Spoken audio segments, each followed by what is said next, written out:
E aí pessoal, tudo bem? Saindo de plantão aí, voltamos com mais um vídeo sobre a Polícia Penal. Antes de abordar o assunto de hoje, eu gostaria de informar que nós somos convidados pelo Departamento Penitenciário Nacional para colaborar com um grupo de trabalho que discutirá a elaboração da lei que regulamentará a Polícia Penal Federal. Olha que legal! A primeira reunião acontecerá nos dias 13 e 14 de janeiro e nesse primeiro momento o tema será as atribuições do policial penal. Domingo, dia 12, já estarei embarcando para Brasília. Por quê? Porque trata-se de reunião a ser realizada lá na sede do departamento com o objetivo de debater e construir proposta em colaboração com o grupo de trabalho que foi formado pelo departamento, que visa produzir essa proposta de lei que vai regulamentar a Polícia Penal no âmbito da União. E aí o detalhe importante, essa lei pode subsidiar os estados e o Distrito Federal na elaboração dos seus próprios regulamentos, das suas próprias leis. Apesar de que algumas unidades federativas já estão aí se movimentando e já regulamentando, tá? Após isso, haverá reunião do DEPEN com o CONSEG, que é o Conselho Nacional de Secretários de Justiça, para discussão desse tema, tá? Então nós vamos a Brasília, vamos colaborar da melhor maneira possível. E antes de começar o vídeo, se você está gostando, peço que inscreva-se no nosso canal se você ainda não fez. Deixe o seu like, comente, deixe suas dúvidas, deixe suas sugestões para novos temas. Isso é muito importante para fazer o canal crescer. Hoje nós vamos falar sobre a atividade em si. Já falamos sobre os ganhos para a sociedade. Hoje nós vamos falar sobre a atividade. O que vai mudar?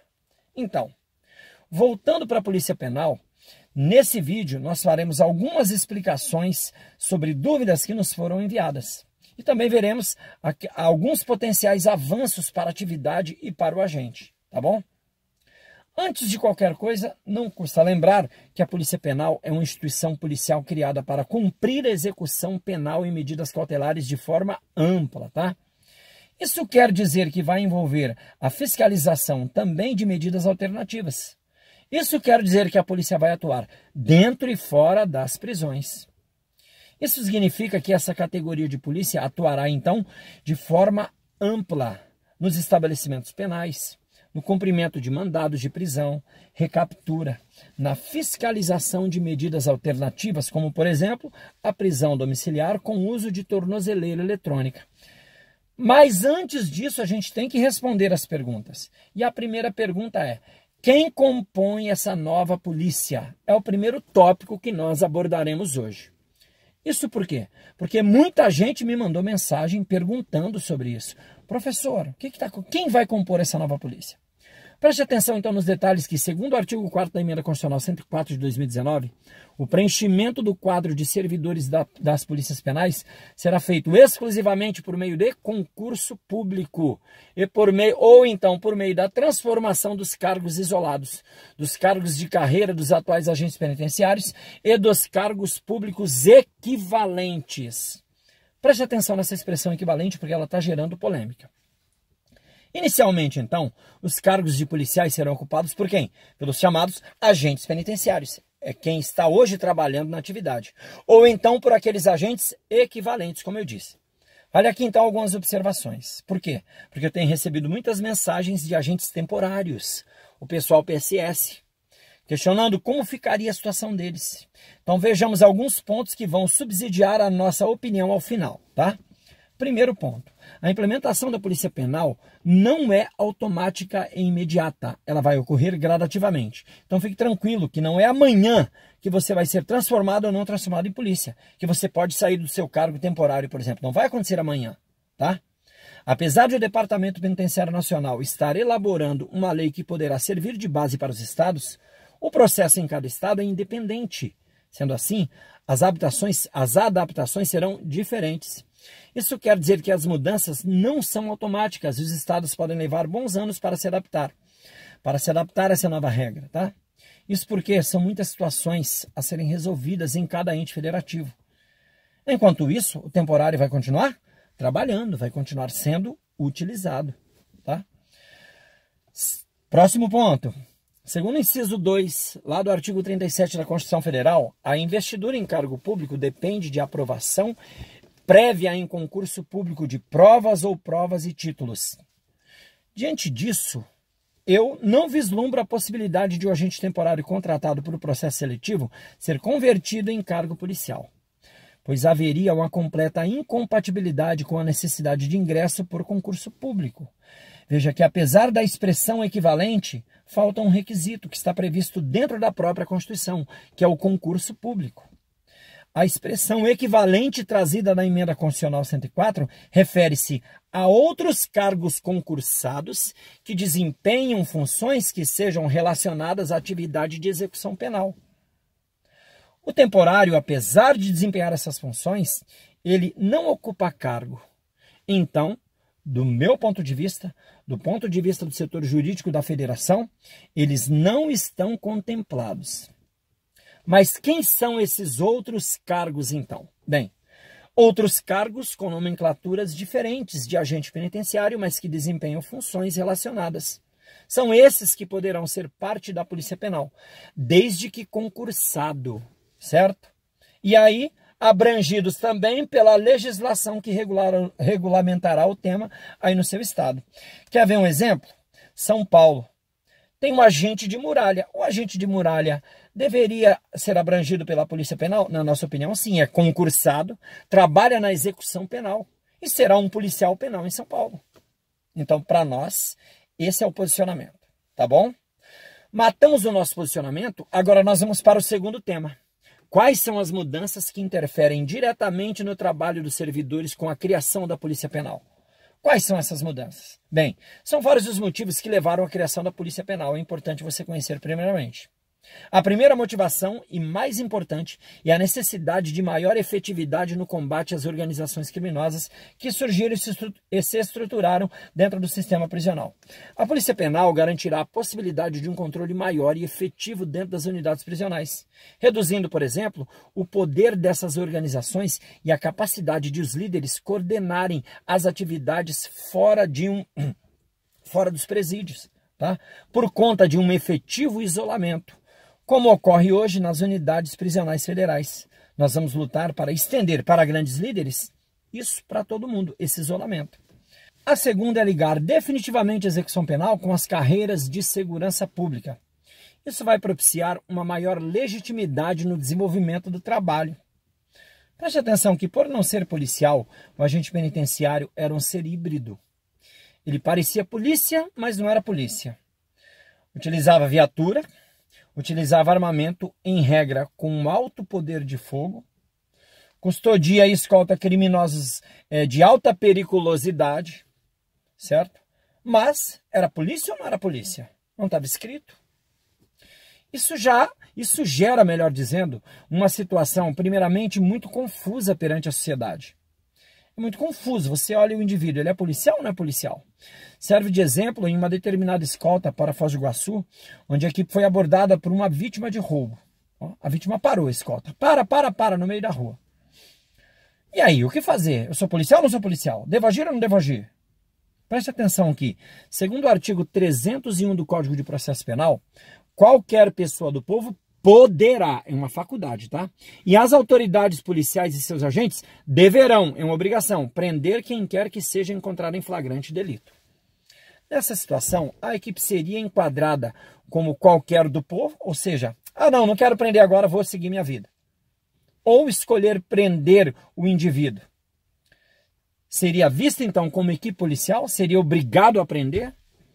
É lógico que os colegas fizeram uma abordagem e prenderam o meliante, tá? Isso é mais que óbvio, está no sangue, certo? Mas, observando estritamente o Código de Processo Penal, certo? Eles não estariam obrigados a fazê-lo. Não estariam obrigados legalmente, não.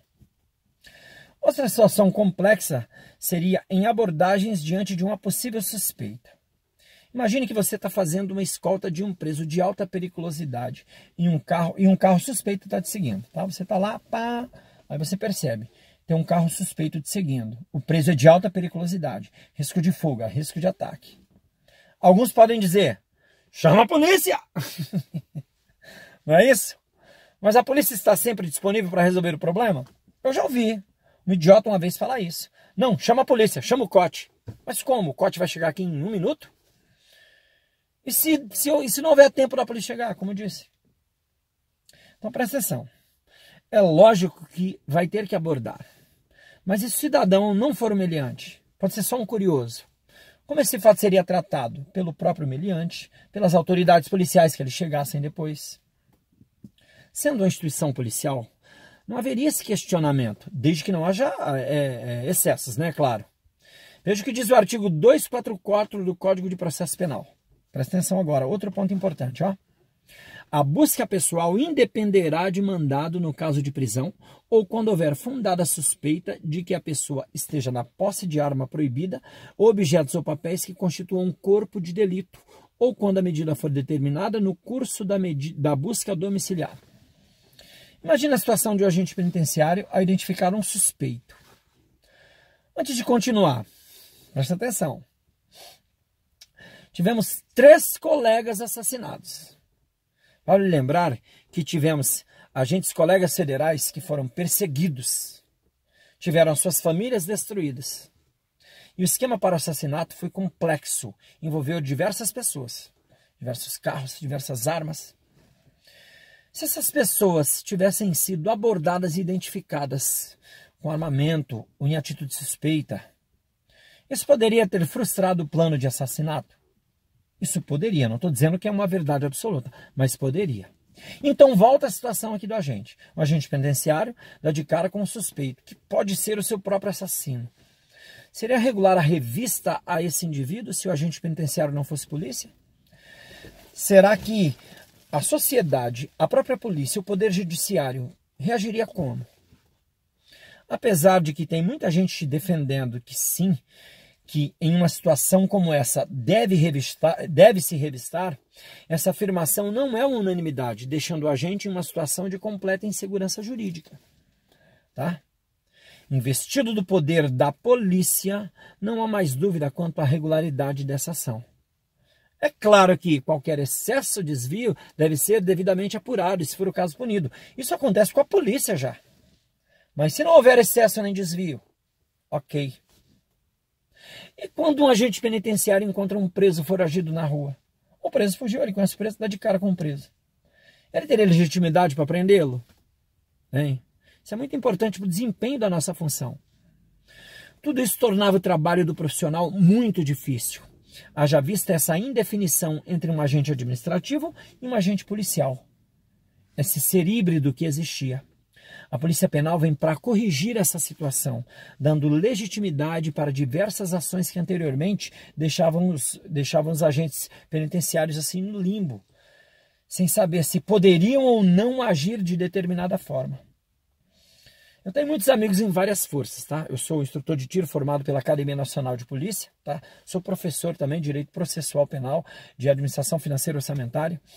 E aí, em uma determinada situação com um colega, conversando com uma PRF, tá? Citando inclusive o nosso curso de abordagem, ela me questionou assim, mas por que nós treinávamos abordagem se nós trabalhamos somente dentro das penitenciárias? Para que treinar abordagem? Porque o agente penitenciário tem que aprender a abordar. Ela ficou assim, pasma. Foi aí que eu expliquei a ela que nós éramos responsáveis por 100% das nossas escoltas. E que, por vezes, nos deparamos com situações complexas que demandavam abordagens tanto de veículos quanto de pessoas. Inclusive, as guardas municipais também são instituições que sofrem desse mesmo problema. Parecem polícia, certo? Mas não estão lá no rol do 144, do caput do 144. Trabalham como polícia, mas não estão elencadas, tá? E apesar de serem citadas expressamente no parágrafo 8º e serem integrantes do SUSP, o Sistema Único de Segurança Pública, eles sofrem desse mesmo problema. Eu lembro de um caso que teve em Arapongas, uma cidade aqui no norte do Paraná, em que um guarda municipal legitimamente abordou um caboclo que estava na frente do banco, tá? E esse cidadão, ele simplesmente se recusou a ser abordado. E ele esbravejava que o guarda municipal não era a polícia. Veja, na frente do banco, suspeito. Ele simplesmente precisava ser abordado, só isso. Como sempre, não faltou quem gravasse, né? E a esposa do abordado acabou postando nas redes sociais como se fosse um erro da guarda municipal. Simplesmente o guarda municipal estava cumprindo o seu dever. Só isso. Infelizmente, se houvesse no uniforme dele, no colete, na viatura, escrito bem grande assim, ó, polícia, certamente isso não se desenvolveria dessa forma. Isso seria diferente. Haveria um respeito, porque o nome polícia é universal. O próximo ponto importante é a legitimação para o uso de arma de fogo. Apesar de lidar diariamente com condenados, até muito pouco tempo atrás questionava-se se o agente penitenciário poderia ou não usar armamento. Tá? Inclusive, se poderiam não ter porte de arma. Olha que legal. O agente já trabalhava armado, tá? Escoltas, na segurança das unidades, tá? Isso quando feito pelos próprios agentes, né? No trabalho em si, havia questionamento. Será que o agente pode trabalhar armado? Veja que absurdo. Isso gerava situações extremamente controversas. O agente trabalhar com um fuzil no dia a dia e não poder portar uma arma na rua durante o dia. O artigo 6º do Estatuto do Desarmamento estabelece que é proibido o porte de arma de fogo em todo o território nacional, salvo para os casos previstos em legislação própria e aos integrantes dos órgãos referidos nos incisos 1, 2, 3, 4 e 5, à época, né, do caput do artigo 144 da Constituição e da Força Nacional de Segurança Pública. Ou seja, todas as instituições policiais, para todas elas era permitido o porte de arma, menos para o agente penitenciário. Por quê? Porque não era uma instituição policial, era híbrida. Diante disso, sempre houve questionamento sobre o porte de arma dos servidores do sistema prisional. Inclusive, para obter o porte, existia uma série de exigências, como se fosse um cidadão comum. E essas exigências não eram feitas para os policiais. Teste psicotécnico, certo? O teste de tiro. Se o cara já é policial, será que ele precisa fazer um psicoteste? Será que ele precisa fazer o teste de tiro? O policial não precisava, o agente penitenciário era obrigado.